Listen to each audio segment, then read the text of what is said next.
Jamil Chad esteve lá no ICL. ICL tá fazendo um plantão de casa, tá aparecendo nós aqui. Vamos ver o que Jamil Chad falou dos produtos beneficiados pelo fim do tarifaço. Gente, eu tô chegando no limite aqui da live. Tô fazendo isso também para erguer a audiência do canal, mas preciso da ajuda de vocês. Vamos aqui ouvir o Jamil. Da liberdade de expressão e tudo mais. Cadê esse discurso? Acabou? Então, meu caro, é curioso, porque... E aí vamos por partes, né? E colocar num contexto. Essa retirada de tarifas, que foi muito importante, ela vai beneficiar exportações brasileiras equivalentes a 5 bilhões de dólares. Então, é bastante coisa, sem dúvida nenhuma. É verdade, o comércio total do Brasil com os Estados Unidos é de 40 bilhões de dólares por ano.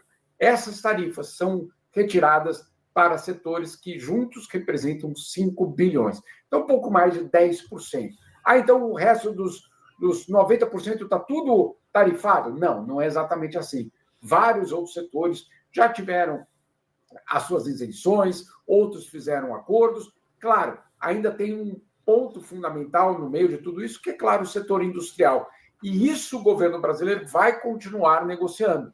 Não há nenhuma dúvida sobre isso, que vai continuar a existir uma negociação para retirar isso. O Itamaraty disse ontem também no seu comunicado que a negociação vai continuar e que existe até uma previsão de que ela possa durar ainda uns 2 ou 3 meses. Não vai ser uma coisa para a semana que vem. Essa, pelo menos, é a estimativa de alguns diplomatas brasileiros. Agora, por que é relevante neste caso específico? Porque, claro, para cada um dos setores, isso representa um enorme ganho, um enorme, eu diria, alívio acima de tudo. E a gente volta para uma situação que existia previamente. Então, isso desaparece. Tem uma outra coisa que desapareceu nas últimas reuniões e desapareceu ontem também, do comunicado oficial da Casa Branca. Não há nenhuma referência a um certo Jair Bolsonaro. Acabou. Né? Não há essa referência mais do governo americano. Porque vamos lembrar o que aconteceu. Às vezes aí, você tem toda a razão, Fábio, na internet aí o pessoal, o Lula não tem nada a ver com isso, não sei o quê, tá, tudo bem. Imagine que não tenha nada a ver com isso, vamos imaginar. Mas quem tinha a ver com isso era Jair Bolsonaro. Né? E aí, naquelas primeiras medidas, o Donald Trump e os comunicados eram muito claros, dizendo esses 40% estão sendo implementados por causa da caça às bruxas que existe no Brasil em relação a Jair Bolsonaro. Muito bem. Esses 40%, então, tinham um lastro em Jair Bolsonaro. Agora ele é retirado. E não há nenhuma referência a Jair Bolsonaro. Ou seja, ou não era verdade, ou eles desistiram de Jair Bolsonaro. Né? Tem essas duas opções. Ou lá naquele começo, quando Donald Trump disse que esses 40% que estavam sendo implementados era uma resposta à ditadura que existe no Brasil, e aí não era verdade, ou agora eles estão desistindo de Jair Bolsonaro. Dos dois lados, das duas opções, Fábio, o curioso dessa história é que, claro, nós não estamos mais falando em nenhum tipo de, eu diria, exigência americana para que Bolsonaro seja solto, para que haja uma anistia. Acabou. Né? Agora, acabou nesses produtos. E há um outro elemento que diplomatas brasileiros e americanos me contaram nos últimos dias. Nas últimas reuniões entre Brasil e Estados Unidos, o nome Jair Bolsonaro não foi mencionado nenhuma vez, nem pelos americanos e, claro, nem pelo governo brasileiro. Mas do lado americano, que poderia existir, isso não foi mencionado nenhuma vez. O que mostra, de uma certa forma, que eles estão largando a mão daquele amigo brasileiro que eles tinham. Jair quem? Quem é esse que você falou? Jair Hu. Né? Jair Hu. É aquele que logo vai ser notícia por outras razões, vai para papuda, né? Bom, eu quero mostrar para vocês aqui a manifestação do presidente Lula, né? Que obviamente teve tudo a ver com isso. E depois até já vou deixar uma provocação para a Adriana aqui, porque a história toda caminhou de um jeito até meio anedótico, com aquele negócio de química, sentiu uma química Essa química, na verdade, era a química da panela do americano, que não estava funcionando bem, porque o preço dos alimentos lá começou a crescer. Então, antes de mostrar o Lula, já vou deixar aqui a provocação para o Adriano. Foi química ou foi mesmo paciência e acerto diplomático, né? Mas vamos ver o que o Lula falou ontem. Vai, presidente. Estou aqui no Salão do Automóvel, em São Paulo, no Anhembi.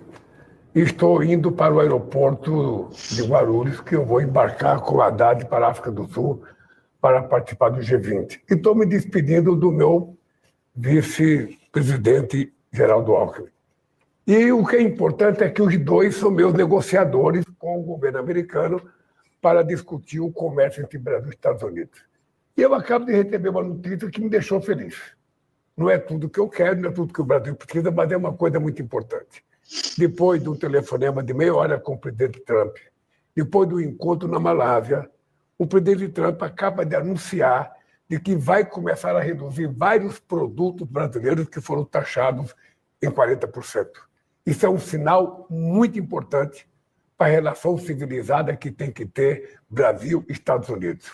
Portanto, eu acho, Haddad, algo que o Trump deu um bom sinal, então nós precisamos estar preparados, porque ele está convidado para vir no Brasil quando ele quiser, e eu espero ser convidado para ir a Washington para a gente poder zerar qualquer celeuma comercial, política entre Brasil e Estados Unidos. E aí, Adriana? É uma fala... Adriana, deixa só te fazer. O Lula foi chamado pejorativamente pelos inimigos políticos dele de encantador de serpentes. Agora, esse termo pode ser utilizado a favor dele, porque, afinal de contas, é a serpente mais gorda e venenosa do país, está mansa com ele, que é uma beleza, né? É impressionante a habilidade política do Lula, né, Panunzio e Jamil. Sim, acho que agora fica... Essa narrativa da extrema-direita, de que o Lula não teve absolutamente nada a ver com isso, é até um pouco anedótica, né? É óbvio que eles vão continuar forçando aí nessa narrativa no mundo paralelo. Agora, eu fico curioso, eu fico pensando agora, e aí talvez o Jamil tenha algum palpite para dar sobre isso.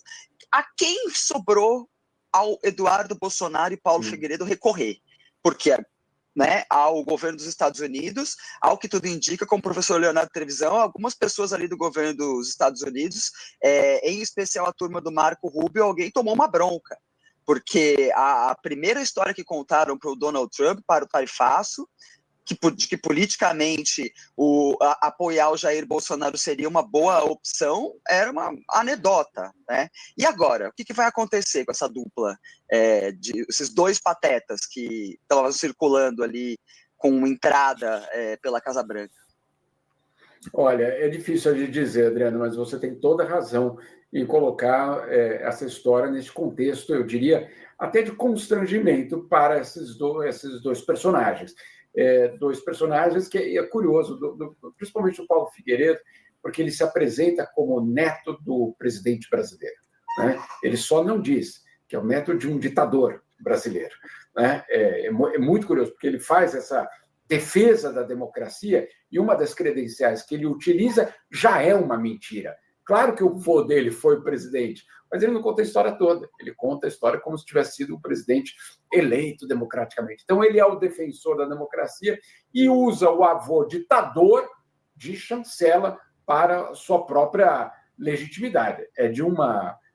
Enfim, a gente sabe de onde vem tudo isso.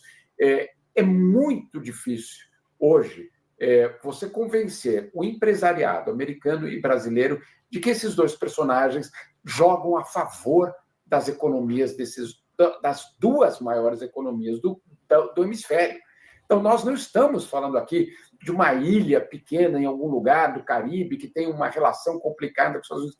Não, são as duas grandes economias do hemisfério com relações estratégicas.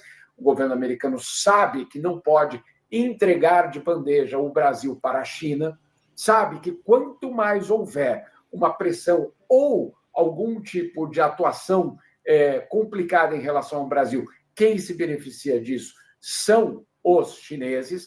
Agora, em dezembro, nós provavelmente teremos um acordo entre Brasil e União Europeia, entre Mercosul e União Europeia, para a entrada de empresas europeias de uma forma mais positiva no Brasil. Isso também cria pressão dos Estados Unidos.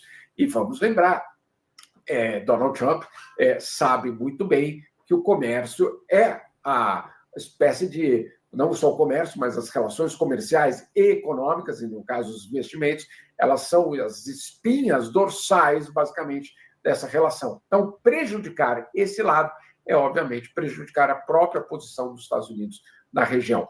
Eu também estou muito curioso, Adriano, para saber qual é o destino desses dois personagens. Conhecendo o governo americano, eles provavelmente vão receber algum prêmio de consolação. O prêmio de consolação não é proteger o pai, etc., mas vão ficando por ali, vão ter algum tipo de, vamos dizer assim, entre aspas, anistia, se é que a gente pode falar essa palavra, no sentido, não vamos fazer nada com vocês, mas o acesso, obviamente, não vai ter o mesmo impacto. Dito isso, eu quero só lembrar que o ano de 2026 vai ser um ano fundamental para as relações entre os dois países. Qual é o plano do Brasil? Desculpa me alongar, Fábio, mas é só para a gente colocar isso num contexto.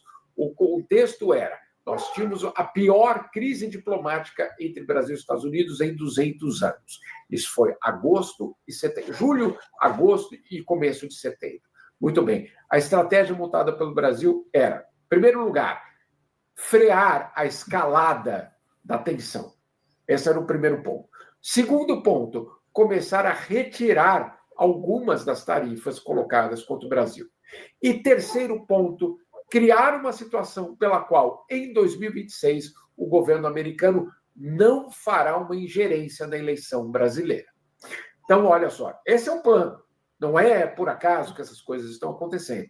Esse é o plano. O primeiro ponto foi atingido. A escalada retórica que existia nos Estados Unidos contra o Brasil foi basicamente aliviada. O segundo ponto, nós estamos nele. O começo da retirada de algumas tarifas para alguns produtos brasileiros. Então, estamos nesse ponto número 2. A questão é o ponto número 3.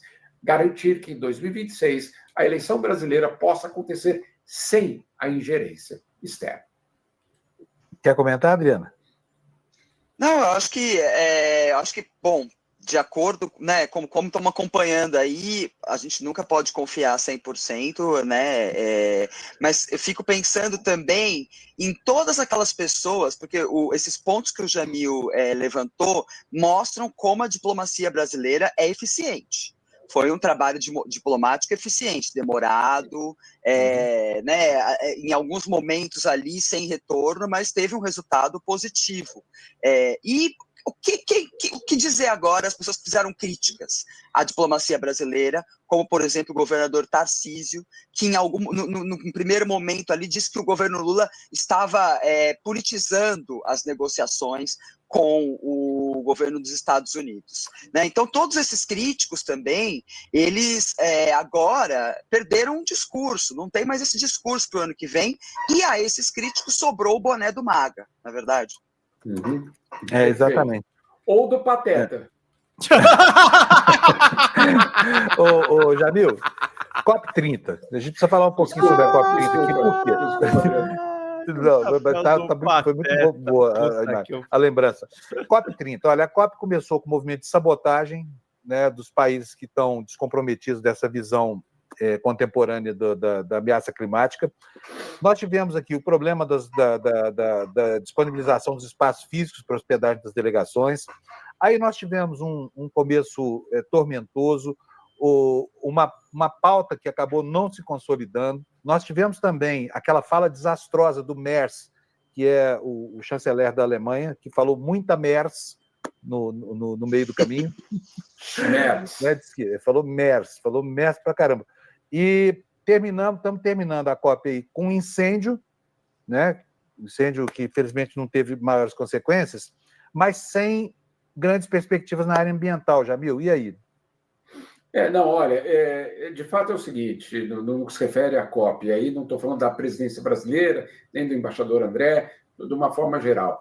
É um tema que vem se arrastando por anos, é dramático, porque nós não damos, e aí eu estou falando da própria imprensa, nós não damos atenção suficiente para algo que é o desafio existencial da nossa vida no século XXI, que é justamente a questão climática. A gente acha que é mais um tema por aí das notícias, é a nossa existência, basicamente, que está em jogo, só que ela acontece justamente num momento de extrema desconfiança entre os países, de colapso do multilateralismo e, acima de tudo, de uma transição de poder no mundo.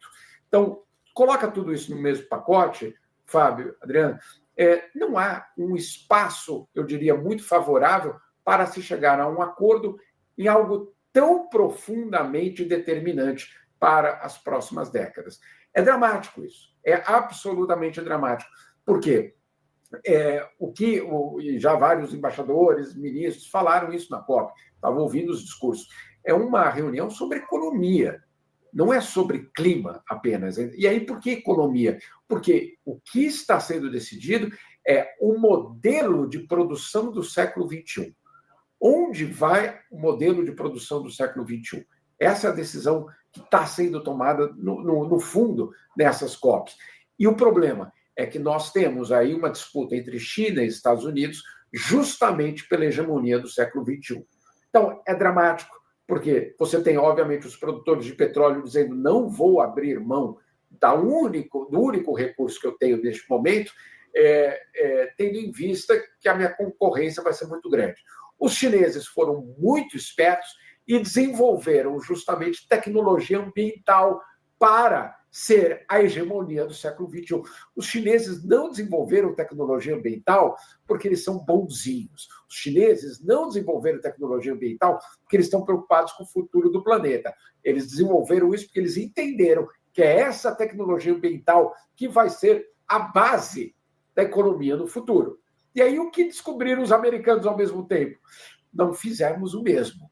E aí, o que é Donald Trump? Não. Essa coisa de mudança climática nem existe. Ou seja, mantenha a produção, porque é a nossa única capacidade hoje de concorrência. Olha como o tema é fundamental para a gente entender esse aspecto geopolítico. E aí, nós temos, voltando à tua pergunta, temos a situação na COP, que vai terminar entre hoje, amanhã, ou domingo, ou mesmo segunda-feira, se ela atrasar, com um acordo, se chegar a um acordo, extremamente frágil, extremamente aquém do que o mundo precisa. Não é um reflexo do embaixador André Corrêa do Lago, é um reflexo do multilateralismo e de um mundo em transição. Jamil, beleza, muito obrigado. Você está liberado agora para nadar no Lago de Genebra. Aliás, já deu aí, a temperatura da água já está permitindo isso, não? Não, estamos no inverno, estamos começando o inverno. Então tá bom. Estava até conversando... Eu estava preocupado aqui com você mesmo, porque em outros verões, não em outros invernos, assim, a primeira imagem que a gente via de que a temperatura na Suíça estava chegando a um limite legal era quando o Jamil e os filhos postavam nos stories lá as fotos deles nadando lá no Lago de Genebra, que até no verão é gelado, né, Jamil? Precisa muito verão para a água começar a esquentar, mas precisa pouco inverno para ela congelar, entendeu? Essa é a verdade. Eu estava conversando com uma amiga muito querida, que ela disse que ela não criou o filho dela para congelar por aí. Eu estou tentando convencer os meus a não congelarem pelas ruas aqui, mas está difícil. Mas ela tem toda a razão. Eu também não criei. Fala, galera da Folha TV, não se esquece de se inscrever aqui no nosso canal para assistir programas como Folha Notícias Manhã, Folha Notícias Noite, o nosso Folha Entrevista e o nosso Barzinho das Meninas. Muitas coisas bacanas a gente acompanha por aqui e a gente precisa muito, muito do apoio de vocês para nosso trabalho jornalístico, investigativo, de curadoria de conteúdo, com vocês ajudando no nosso Pix, folhademocrata@gmail.com, ou mandando superchats, valeu demais, e os recursos financeiros, tornando-se membro do nosso canal, no nosso curso de jornalismo básico, para você ficar muito bem informado a respeito de tudo. Queridos e queridas, muito obrigado pela presença de todos vocês, vida longa e próspera, cuidem-se, cuidem dos seus, e não esquece de se inscrever aqui na Folha TV. Até mais!